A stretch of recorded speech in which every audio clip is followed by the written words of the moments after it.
Assalamualaikum warahmatullahi wabarakatuh.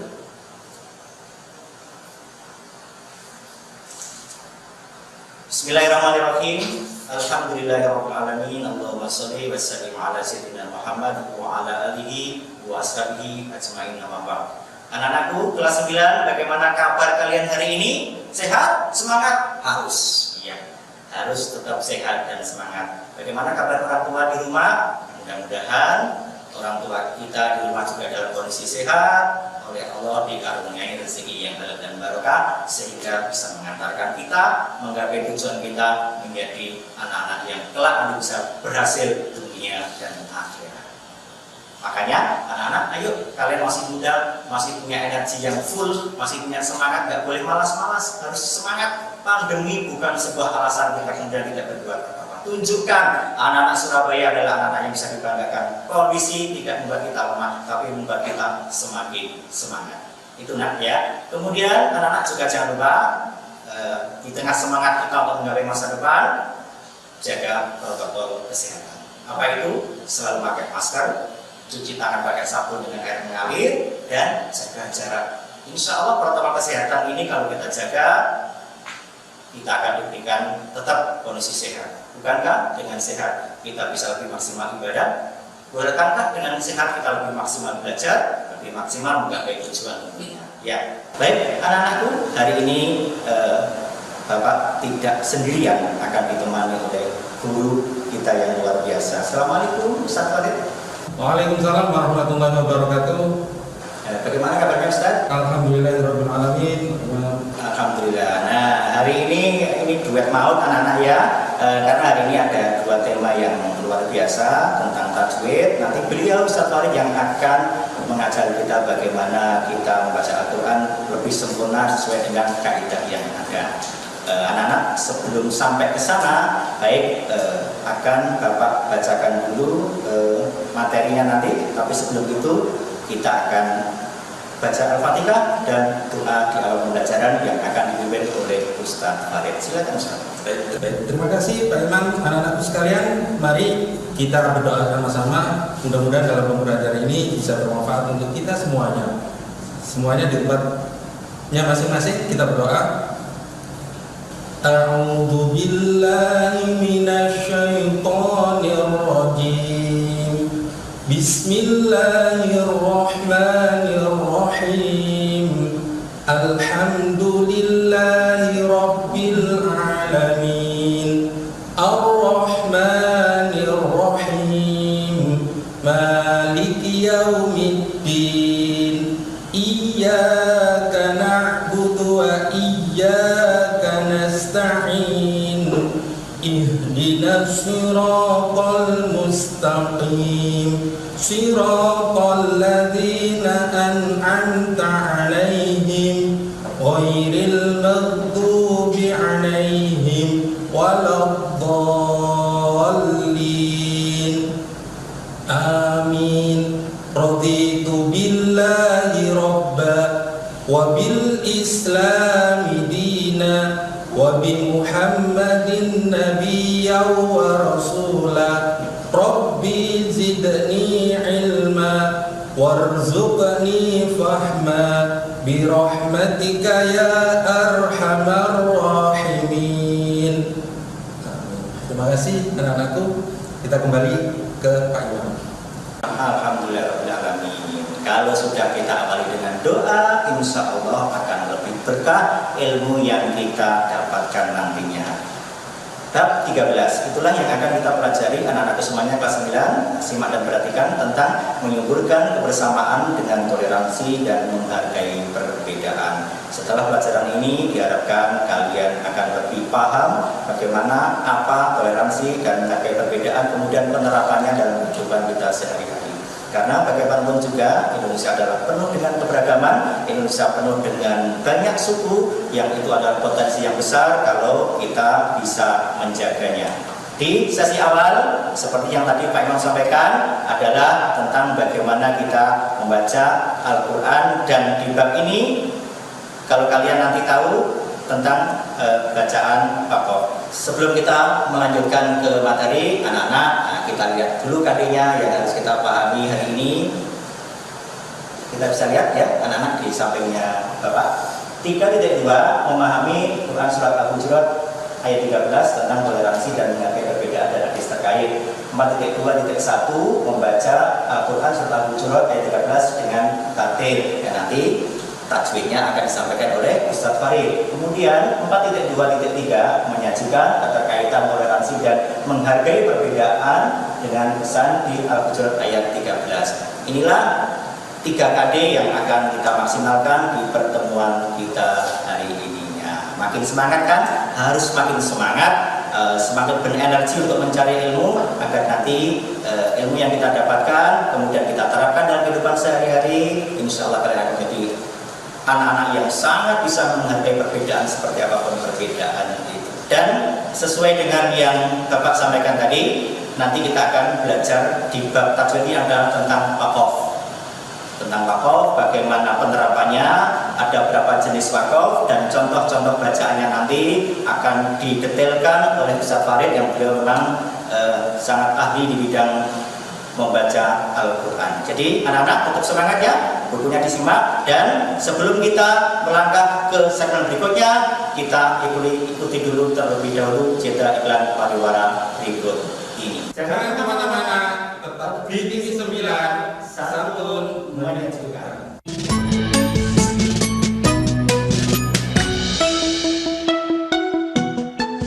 Selamat datang kembali di Rumah Ilmu. Saling baku, saling jaga, cari ilmu di rumah saja. Ya, kembali lagi kita untuk belajar hari ini di bab 13, dan seperti yang tadi Bapak sampaikan, kita akan belajar ilmu tajwid, tepatnya tentang waqaf yang akan disampaikan oleh Ustadz Farid. Pak Ustadz Farid, monggo.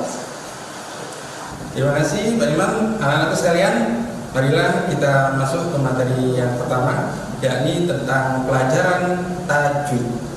Kita nanti akan membahas tentang bab waqaf. Oke, Bapak kalian semua diperhatikan, kalau kalian bawa buku paket, dilihat biar sama-sama mengerti. Anak-anakku yang perlu kalian ketahui tentang bab waqaf. Waqaf sendiri mempunyai arti yaitu berhenti. Berhenti, ya. Berhenti pada setiap kali kalian membaca Al-Quran, ya, harus bisa dipahami benar-benar. Kemudian anak-anakku, pengertian waqaf memutuskan suara di akhir kata untuk bernafas sejenak dengan niat meneruskan bacaan selanjutnya. Itu waqaf, ya. Jadi kalian harus bisa memahaminya. Nah, kemudian waqaf di sini nanti dibedakan menjadi 5 macam. Ya, di antaranya sebagai berikut. Yang pertama yakni waqaf lazim. Waqaf lazim ini artinya harus berhenti, ya, harus berhenti. Waqaf lazim ini disebut juga waqaf tam, ya, waqaf tam, waqaf sempurna. Biasanya di dalam Al-Quran itu ditandai dengan huruf mim, mim kecil, ya, mim kecil. Ini kalau kita membaca Al-Quran terdapat waqaf lazim, maka kita harus berhenti. Lebih baik berhenti. Contoh bisa kalian lihat ya, di situ Bismillahirrahmanirrahim. Ayyakuna lahu walad lahu ma fis samawat. Ya, tuh, berarti di huruf dal, kalian itu berhenti. Waqaf lazim. Itu ya anak-anakku. Kemudian Pak Farid lanjutkan lagi yang waqaf kedua, yakni waqaf jaiz. Waqaf jaiz ini, nah, ketika kalian membaca Al-Quran dan menemukan tanda waqaf jaiz, kalian boleh berhenti. Waqaf atau meneruskan bacaan atau wasol, ya, boleh berhenti, boleh meneruskan wasol. Kemudian waqaf jaiz ini dibagi menjadi 3. Yang pertama jaif kafi, kemudian jaiz tasawi, sama jaiz hasan. Oke. Kan sekarang masuk ke jaiz kafi. Boleh waqaf dan boleh wasol. Perlu kalian ketahui anak-anak, wasol itu meneruskan bacaan, tidak boleh berhenti, ya. Kemudian lebih diutamakan untuk wakaf berhenti. Jikalau kalian menemui tandanya wakaf jaiz, yaitu qaf sama lam, pola kecil.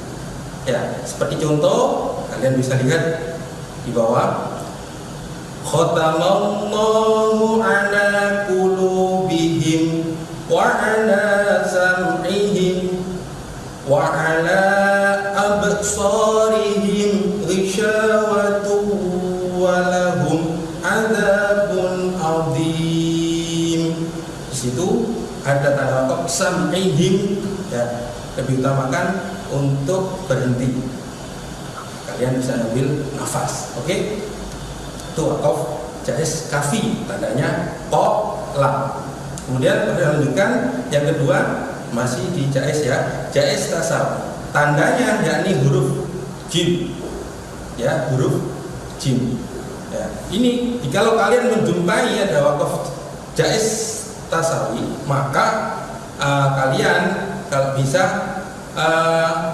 wasol diteruskan, boleh berhenti, dan juga boleh diteruskan, ya, wakaf tasawuf. Cara membacanya coba kalian simak, tuh kita baca sama-sama ya. Kalau kalian sudah buka bukunya, kita baca sama-sama. Bismillahirrahmanirrahim. Walladzina yu'minuna bima unzila ilaika wa ma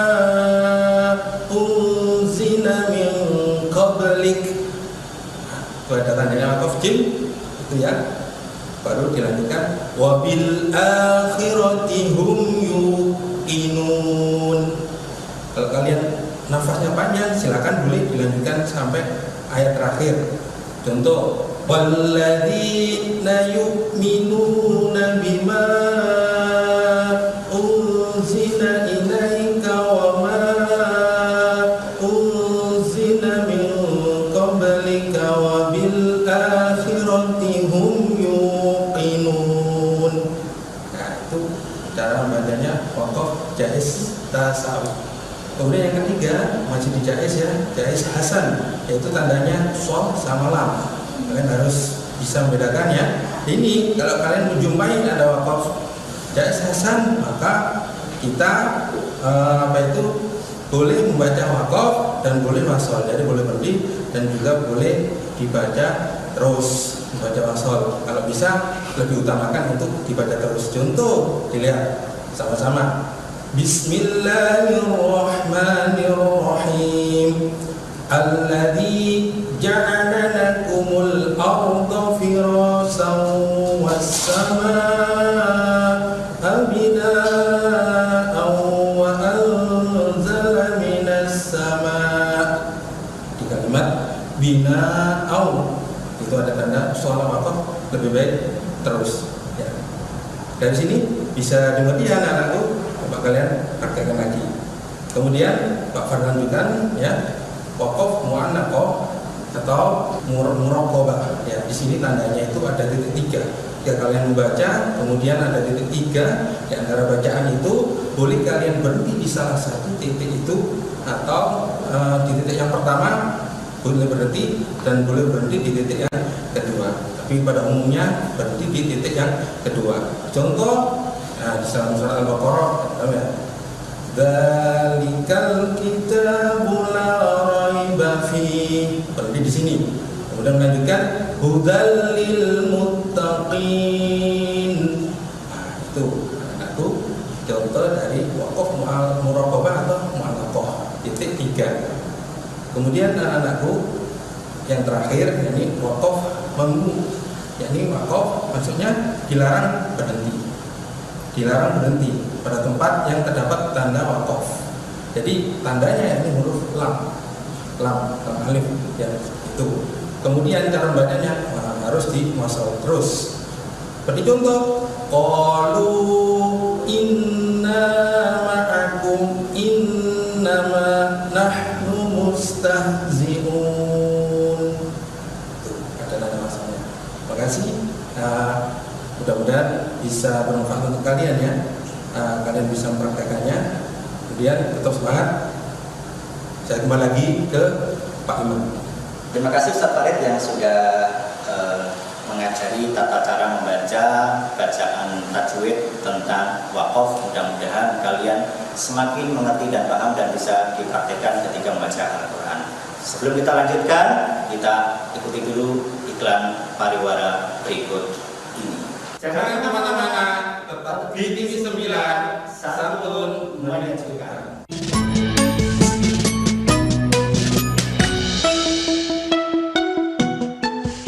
Selamat datang kembali di Rumah Ilmu. Saling bantu, saling jaga, cari ilmu di rumah saja. Oke, baik, kembali lagi bersama kami anak-anakku.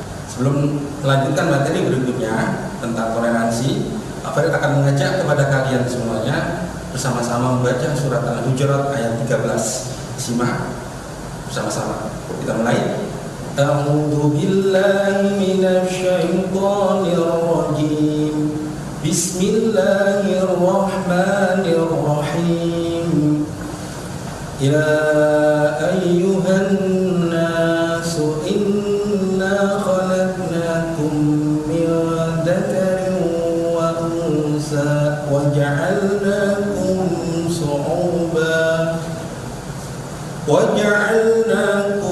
شعوبا وقبائل لتعارفوا إن أكرمكم عند الله أتقاكم إن الله عليم خبير صدق الله العظيم. Baik anak-anakku, untuk penjelasannya akan dijelaskan oleh Pak Imam. Silakan kita langsung menuju ke Pak Imam. Baik anak-anakku semuanya, baru saja kita belajar tentang tajwid wakaf. Kemudian kita sudah membaca tema hari ini tentang surat Al-Hujurat ayat 13 yang mengajarkan kita bagaimana kita seharusnya hidup dengan berbagai suku, golongan, dan agama orang-orang di sekeliling kita. Ini mengajarkan kepada kita bahwa kita sebagai seorang manusia, anak-anakku, harus benar-benar punya rasa toleransi yang tinggi. Rasulullah Nabi Muhammad SAW mengajarkan kita bagaimana beliau ketika Fathu Makkah. Anak-anakku bisa kita lihat ketika berhasil melakukan kota Makkah, orang-orang takut semuanya. Ada kalimat yang sangat indah terakhir yang beliau sampaikan, kalian semuanya bebas, tidak ada celaan hari ini. Artinya apa? Nabi Muhammad SAW tidak memaksakan kehendaknya, walaupun secara kemampuan beliau sudah menguasai kota Makkah. Luar biasa.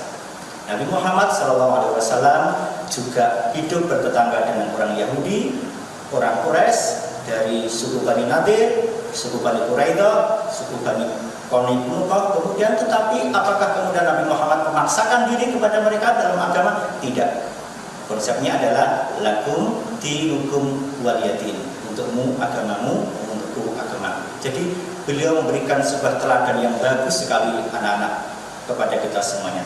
Ini yang harusnya ada pada diri kita. Toleransi itu harus kita bawa. Ibarat anak-anakku, kita ini ada di sebuah wilayah yang banyak rumah. Ketika kita kemudian kerja bakti, membantu tetangga dan sebagainya, sudah apapun ras semuanya ayo kita bantu. Tapi kalau sudah masuk ke agama, kita kembali ke rumah kita masing-masing.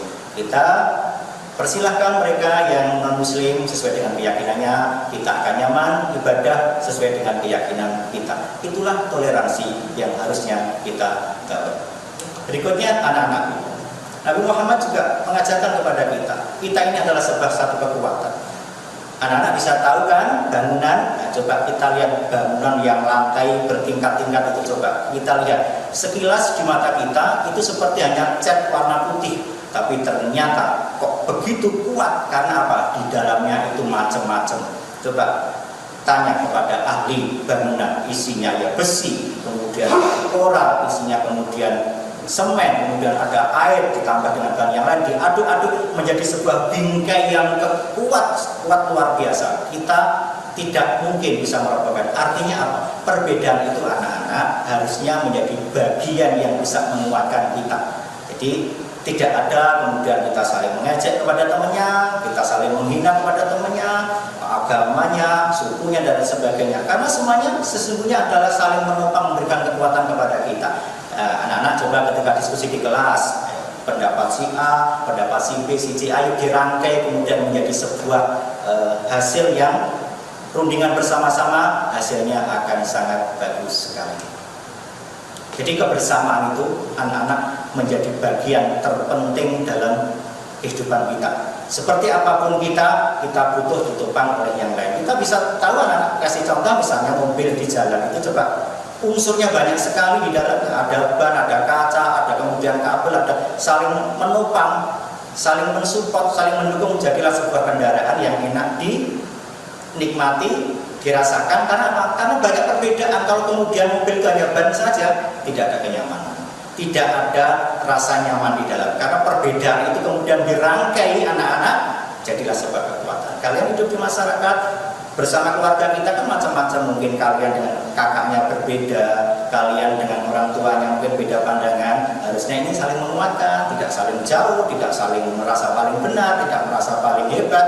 Harus didiskusikan sehingga muncul sebuah keputusan bersama. Jadi seperti itu anak-anak, toleransi itu kita sudah diajari banyak di sekolah kita, seperti kalian ketika berpramuka, ikut ekskul pramuka misalnya, coba diajari bagaimana bekerja sama itu. Itulah makna toleransi dan bisa menghargai perbedaan. Perbedaan ini jangan dijadikan menjadi alat untuk saling menjatuhkan. Jangan, ayo mulai kalian kelas 9 ini, ayo nanti mungkin setelah ini kalian lulus, kemudian orang tua diskusi sekolah di A, si B. Nah ya coba perbedaan ini, coba ayo kita kemudian disatukan menjadi kekuatan yang baik.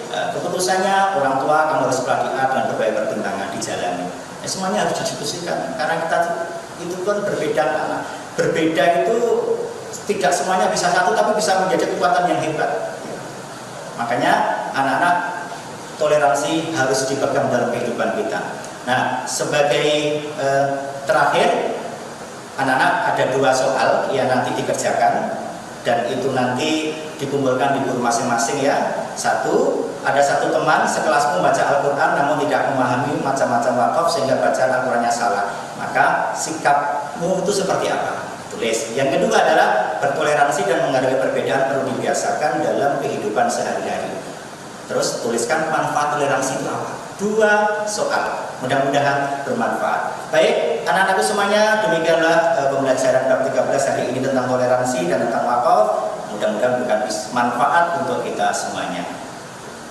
Anak-anakku semuanya, kita akhiri pembelajaran kita hari ini dengan baca doa kafaratul majelis. Kita baca sama-sama, mudah-mudahan berkah. Subhanakallahumma wa bihamdika asyhadu an la ilaha illa anta astaghfiruka wa atubu ilaik. Assalamualaikum warahmatullahi wabarakatuh.